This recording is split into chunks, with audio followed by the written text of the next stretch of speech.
Welcome to Conversationally Thriving with Lymphedema.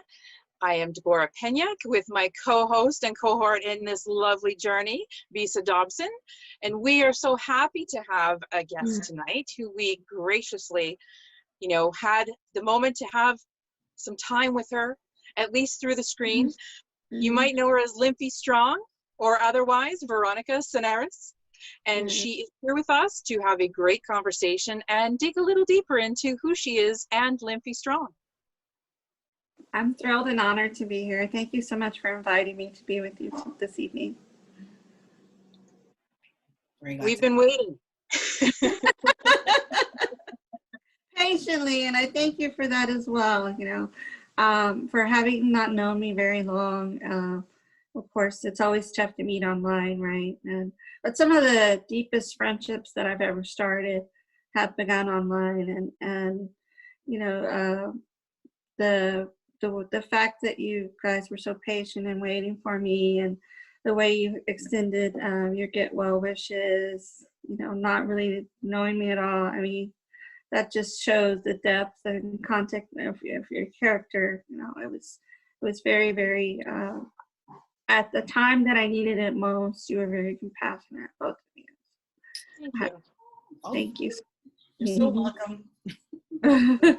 Rachel would leave me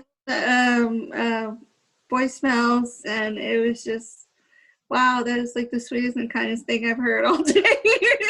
And it really lifted me up. So I can't thank you enough for that. It really did help. Beautiful. You're welcome. Yes. All right, Bisa, do you want to lead us off? Oh, yes, indeed. So, for the sake of our listeners and our audience who don't really know you well and don't know much about the type of lymphedema you have, could you tell us a little bit more about lymphedema distichiasis syndrome? I'm so glad I said that right in one go. And some of the symptoms and the effects and the fact that it runs through your family. Can you tell us a little bit more about that, please? Sure. Okay. So, well, I pronounce it distichiasis, but who knows, right? And Okay. so it's a mouthful in itself, kind of like my last name, right? But sure, lymphedema distichiasis syndrome. The hallmark genetic marker for that is an extra row of eyelashes, which are present at birth in all people who have this specific genetic version of lymphedema. There are some other characteristics. Lymphedema can onset at any time for individuals, but it usually occurs during puberty or thereafter, so sort of similar to praecox. More males get it than females, and most people will get it by the time they're 40. So my onset was at the age of 20. But I have two cousins who are both in their 40s, and they just recently developed. I mean, they're both slightly older than me, so I think they're early 50s, and they started maybe 5-6 years ago. So it definitely coincides with the quote-unquote textbook definition.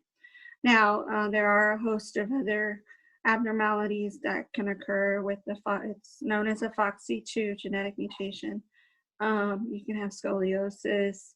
You can also be born with a cleft palate, abnormal heart rhythm, and early onset varicose veins. So I was 16 years old the first time I got when I first got my very first varicose vein, which I thought was highly unusual.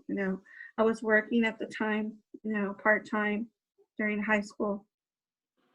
So I would go to school, and then I was in drill team, and I go to drill team practice.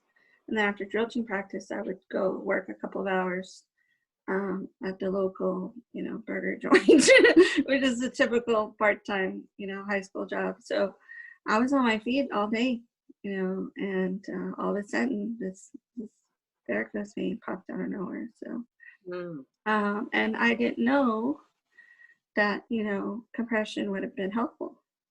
We didn't know that. We don't know the things that back then we didn't know what we know today, right? So that's basically it. I would like to say that if anyone thinks that they have this version of lymphedema, I was told my entire life, every time I got an eye exam, do you know that you have an extra row of eyelashes? Do you know how incredibly rare that is? Do you mind if, my colleague comes in to see, or, I felt like a guinea pig at times. But I didn't make the connection until I saw my very first lymphedema doctor, who's Dr. Eric Moss here in Houston. And I went to him for the first time in April of 2016.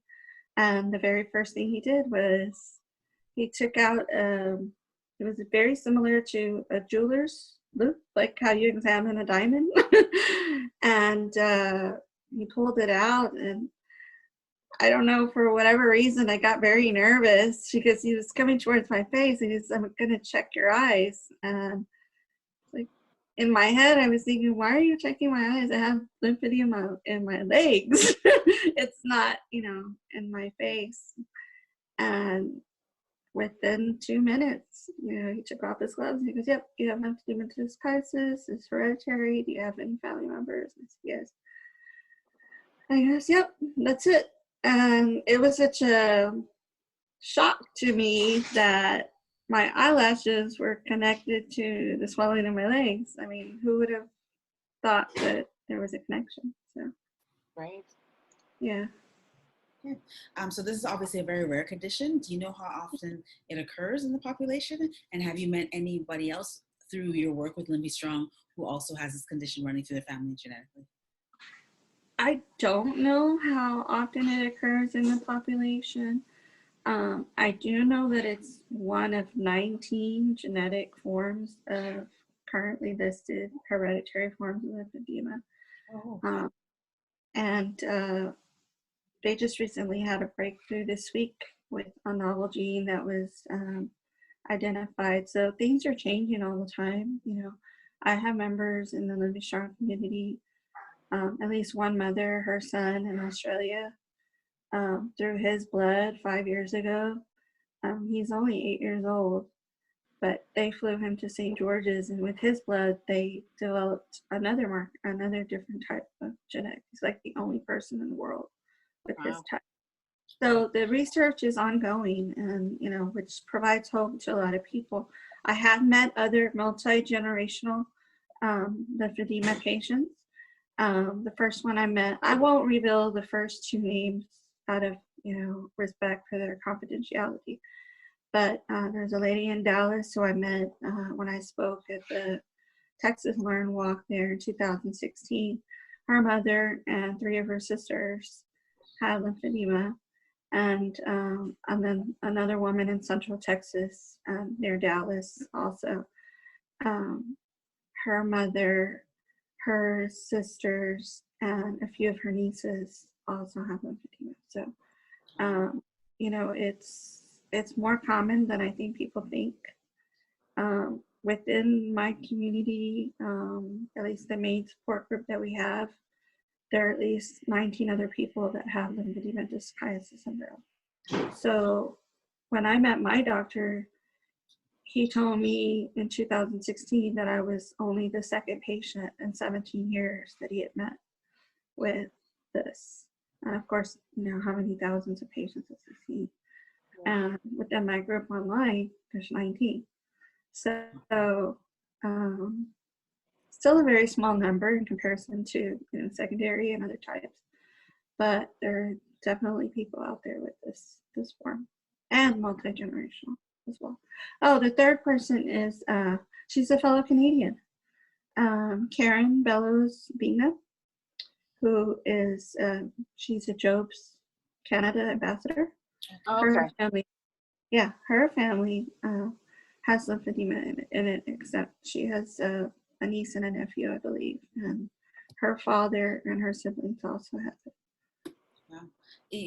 Something this rare, you really have to be glad that the internet exists so people can find each other, because otherwise you'd be out there isolated in your community learning about it. Right. Not knowing that people out there you can connect with is so important.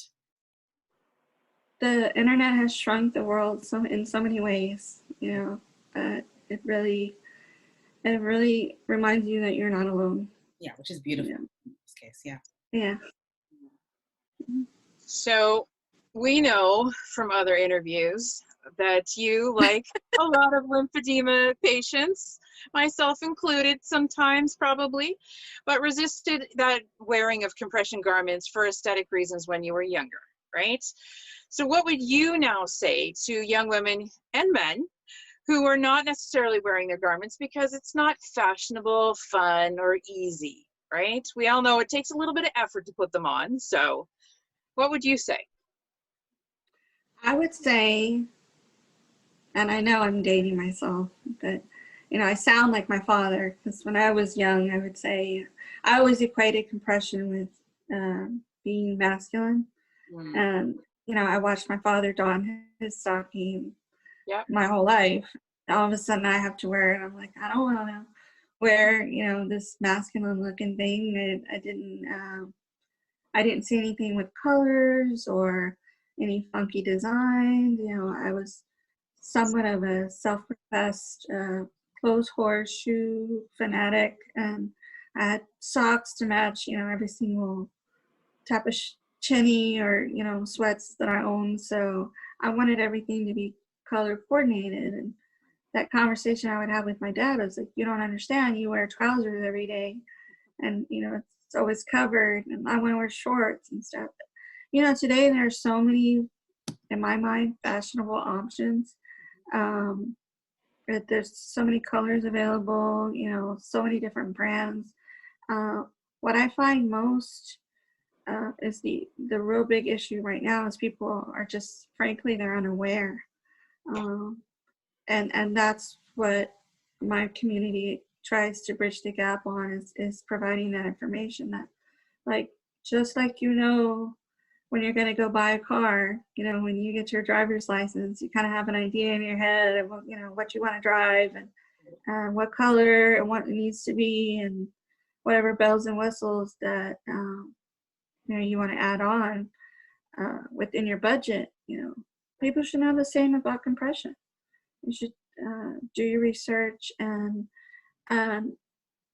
quite frankly, it's for your health, and it's just like anything else. Just like eyewear is quite fashionable, with frames and whatnot. And if it really is beyond just the aesthetics, I will divulge that I did go to cognitive behavioral therapy to get over the for me, it was traumatic because, I witnessed my dad have all of these bouts of cellulitis and septic 3 times and ICU. And so that's what that stocking meant to me psychologically. And I had to have therapy to process, to peel back those layers and find out why I was so resistant. And what we discovered is that I had associated compression with trauma in my life. And once I had worked through that, then I was able to don it and work through it. So if there's some deep underlying reason, whether it's a cancer bout, whether it's another reason to be bullied or asked, first they're going to ask you, why are you so swollen all the time? Well, then they're going to ask you, why are you wearing that sock? Or why are you wearing that sleeve? It's so hot outside, all these questions from random people. Sometimes it's sometimes you don't even expect it. You're just going about your day and you get this question out of nowhere from a stranger. So if it goes to that level, I would recommend getting professional help to I don't disagree. I think that's an amazing thing that you were able to do that, because there is that history with a lot of people.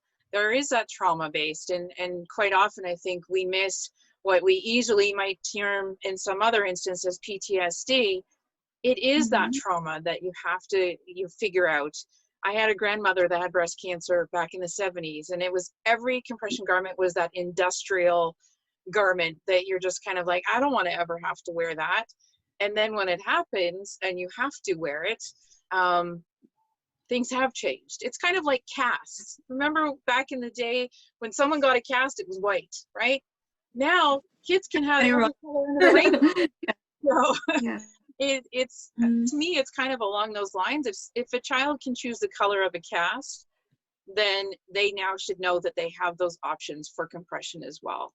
Even for the less, if it doesn't have to be custom, I think that's also the challenge. But I think to know that, you know, there is a rainbow of choice. Right. And doctors and practitioners need to be able to share that with us too. Yeah. It's a bit daunting, right? When you're a kid, you're like, I don't want any of that. But if you can show something, I think that makes it that much easier. And we have much more images, you know? There's a lot more images out there of us wearing our garments, making it fashionable. Instagram is a really great place to see other people with garments and compression and using them fashionably, even in sports situations and whatnot. Instagram is just so diverse, and you know, people are happy and they're thriving and they're living life. You know, I think Bisa and I would agree too that our last, you know, feature, our Thriver, you know, we've got a young girl who is a fashionista, a lymphy fashionista. We thought that was really amazing. I think, you know, to see a young girl who's taking charge of it and taking ownership of it, that I think will help a lot of other young girls. Absolutely. Absolutely. All it takes is one person to step forward. Yeah, absolutely. All right. So in a past interview, I listened to your interview with Lymph Logic that happened in early July, and you talked about having 2 chips on your shoulder.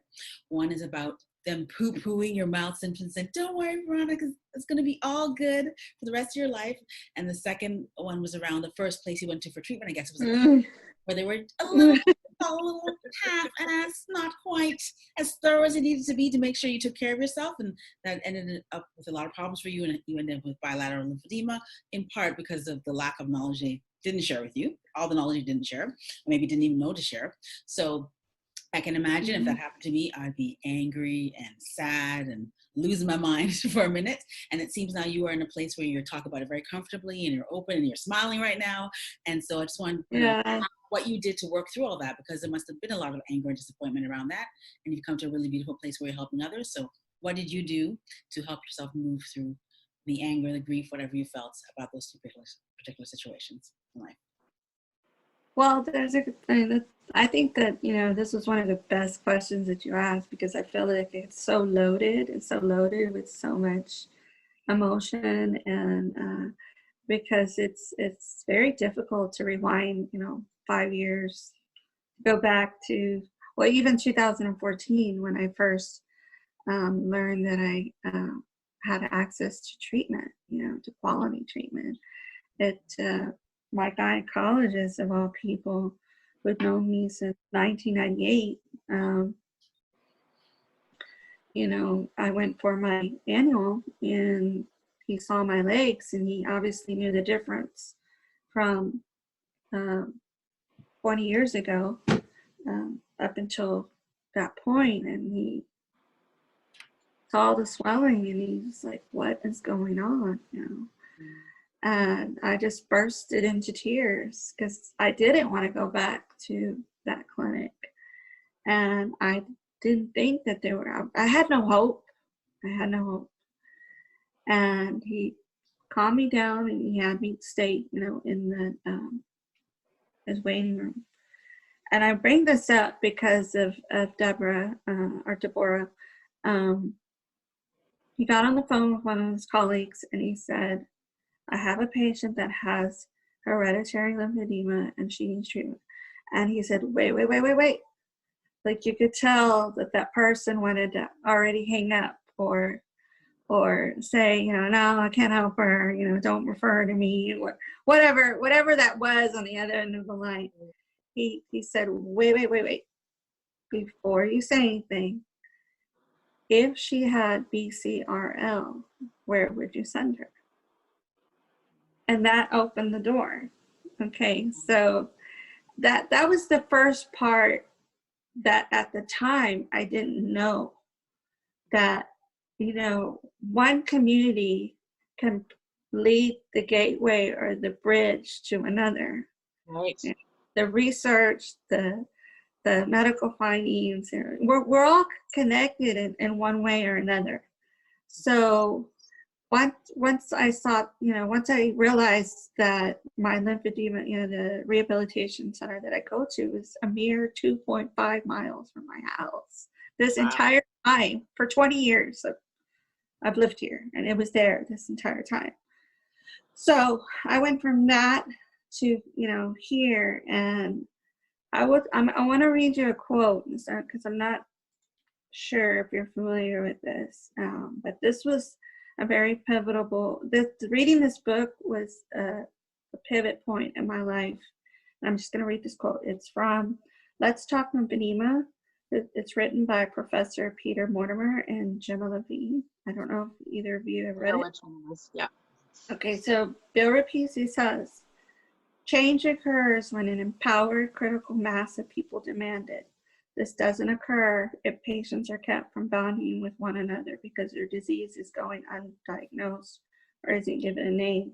This doesn't occur if the medical practitioners convince patients that their suffering isn't worthy of society's attentions.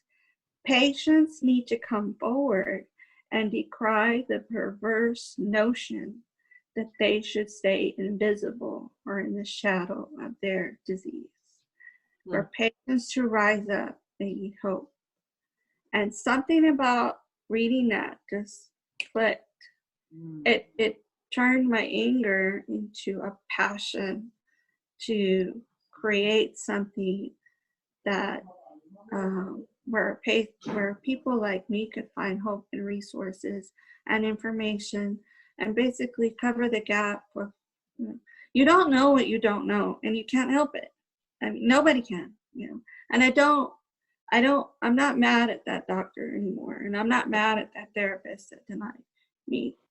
Maybe at the time there were different standards of care in place that they had to adhere to. Maybe there was an insurance requirement. Maybe there was something else that was a barrier. That's not a barrier, you know, that wasn't a barrier in 2014. So I'm not mad at that anymore. I've sort of just let it go, because I felt that, knowing what I knew now, if I didn't pay it forward, if I didn't do something about it, then I wasn't any better than that therapist who denied me, you know, back that treatment. So I think the best thing you can do is pay it forward. You know, once you get treatment or once you find out, turn around and help the next person in line. So many examples in this community. You know, Heather Ferguson of the Lymphedema Treatment Act, she was angry because her son was denied insurance, or the insurance didn't cover. 11 years in the making, Lymphedema Treatment Act. Amy Rivera initially had to raise money to get surgery for her leg. Now she runs a foundation that provides garment assistance and medical. So anger can be changed and fueled for the good. You know, it can eventually lead to, I mean, some of the most powerful legislation in this country is because somebody got mad and did something about it. And I'm sure around the world as well. I mean, I'm sure Canada is the same thing, you know. So we don't get as angry as Americans. Well, you know, in light of the current, you know, climate, you know, we see so many examples, right, in just this year alone. So, you know, I think that's really where it's gone, is reading that and understanding that if I wasn't part of, my father used to have this saying that if you're not part of the solution, you're part of the problem. So that's what I'm trying to do, is be part of the solution as best I can. You are doing that. You are, and it's. I think it's amazing that you can say it so frankly that you could change and channel that anger into something positive. Yeah. Because sometimes it just takes hearing someone else actually say that they were able to do it, to allow someone to go, oh, it is possible. Mm-hmm. I thought about it, but I'm not sure. And then you say it, and then that can be the trigger to just spawn that next forward action, right? Right, right. I mean, one catalyst leads to another, and to Yeah. another.